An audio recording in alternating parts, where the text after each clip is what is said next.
Hi there, my name is Erik and I play bass, and today we're gonna talk about this bass, the Rusta P bass. So a few of you might recall that I did a video comparing this bass to my Yamaha Attitude Limited 3, my Fender 1963 P bass and my Dingwall Super P. This bass is something that I got from a colleague of mine. He texted me and said, "Hey, I found a bass for you in the trash. I'll bring it to work." And this is the bass that he brought with him to me. It was in terrible condition. It was all, nicotine stained and smelly and, not very nice. So I went and brought some wet wipes, the ones that you have for your kids' bums. Those things can really clean stuff up. So I brought the wet wipes, I brought some oil for the neck, and, it gave this a nice cleaning and a fresh set of strings, and discovered that it actually played pretty nicely. The fret ends were actually in great shape. I was not prepared for that. I was, prepared to cut my hands up, which I did not. They were in great shape. A few things of the bass were not in such a great shape, which we'll get to in an iffy. But I thought, hey, this bass actually plays pretty well. Maybe I should, upgrade a few of the things on it and give it a new lease on life, if you will.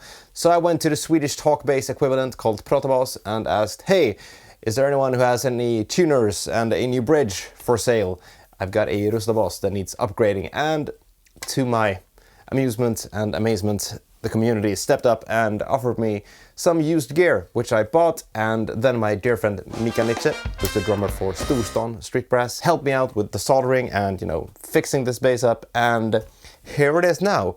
So I'm gonna go through the changes now that we've done to this bass. The first and perhaps most important thing that got replaced were the tuners. These are now Grover tuners. These are not, high-end, super expensive tuners, but they are way better than the ones that were on this bass. The ones that were on the bass barely held the strings on, and I think the A string was pretty much broken. I had to, jank it and crank it to actually have it grab hold of the string.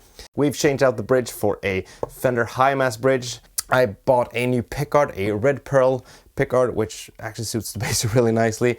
And we put in my DeMarcio Willpower pickups that were originally in my red Yamaha Attitude Limited 2. We replaced the volume and tone controls as well as, the knobs. So when I got these Fender style knobs, which actually look pretty darn good on this bass, if I may say so myself. The tone knob on this bass was pretty much dead on arrival. It did not work. It just spun around. But now we actually got a functioning tone knob on this bass, which is pretty darn cool, if I may say so myself. These basses were introduced to the Swedish consumers back in 2008 by the warehouse Rusta, where you can buy, pretty much anything and everything and nothing at the same time. These basses cost, along with an amp, around 90 bucks. So you got this bass and you got a 15-watt practice amp. I did some research before shooting this video, and there were actually a few bass players here in Sweden who bought this bass just for, shits and giggles. And I found a pretty hilarious comment on the amp saying that someone had it stored in his cellar, hoping that it never got to meet an instrument again because it sounded so bad. A lot of people were commenting on the neck, that the neck actually felt pretty darn good. The body is probably plywood. It's a pretty thick layer of, plastic finish here, so I don't really know what's underneath there. And I don't really feel like, relicking this bass. I say it will probably get beat up quite a bit at work either way. But yeah, so these basses were not very expensive. Like I said, they cost about 90 bucks, and then you got a practice amp with them. The descriptions were pretty hilarious. It said that this bass had 2 tone controls and the amp had 3 tone controls. And you also got a pick, a strap, and a cord, along with the bass and the amp. Rusta also introduced a drum kit and a guitar around the same time, and I guess that they were all up to the same standard, if you will. So here's what this bass sounds like. Straight into Logic with just some compression using the LA2A from Universal Audio.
So compared to the bass that I used in the P-bass comparison video, this one has really come alive with this new pickup, if I may say so myself.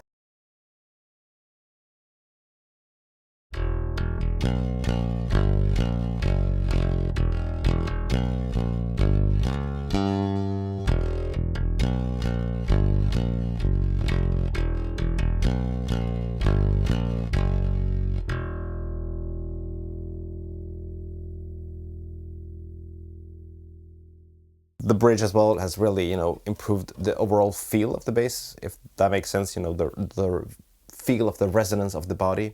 That could as well be confirmation bias, In terms of build quality, I mean, the neck feels pretty darn good, actually. It's a big, nice, solid baseball bat of a neck. The headstock is butt ugly, but yeah, it is what it is. No logo even. It's that cheap of a bass. Like I said, we replaced the tuners because the one that were on the bass were pretty darn crappy, and that was probably the reason why it found its way to a dumpster, as the tuners were not working, and I guess the one who had this bass didn't have that much of a sentimental value in the bass itself, so yeah, that's why it was thrown away. The bridge that was on the bass was, a bridge. Nothing more, nothing less. This high mass bridge feels way better, if you ask me. It feels more robust. I don't know if you can tell, but it's a bit,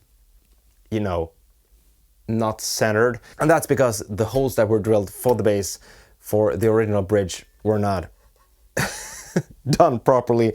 So the bridge is a bit crooked. It works, but at some point I might, see to that and, fill the holes and drill new holes. However, it works this way, and I'm not gonna do any world tours with this bass, so might as well have it this way. It works. The tone knob that was on the bass was broken upon arrival, so I never got to experience what that one sounded like. The pickups that were on the bass were pretty horrible. They had a bit of a harsh and unpleasant high end, whereas this DiMarzio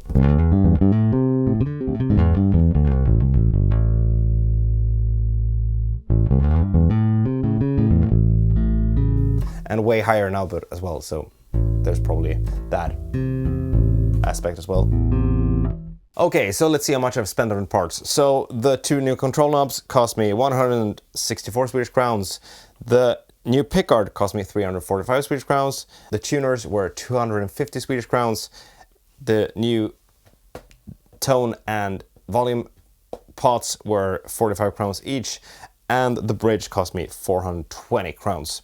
So a total of 1,269 Swedish crowns. I did have the willpower pickup here at home. However, if I would have bought a new, it would have cost me around 1,000 to 300 Swedish crowns. So a total of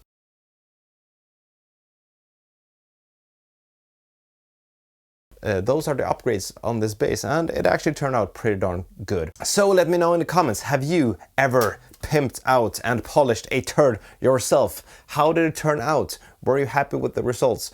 What are the criteria that you have for a turd to be worth polishing? For me, it's probably the neck and the body that are the two most important aspects for to be, in a decent shape for me to consider, upgrading a bass. But let me know in the comments, what do you need in a bass for it to be worth, upgrading? And make sure to hit that subscribe button and ring that notification bell so that you don't miss out on any future videos, and so that we can get to, 10K, which is not that far away. So with all this being said and done, my name is Erik and I play bass, and I'll see you guys and gals and cats and dogs in the next video. Until next time, take care.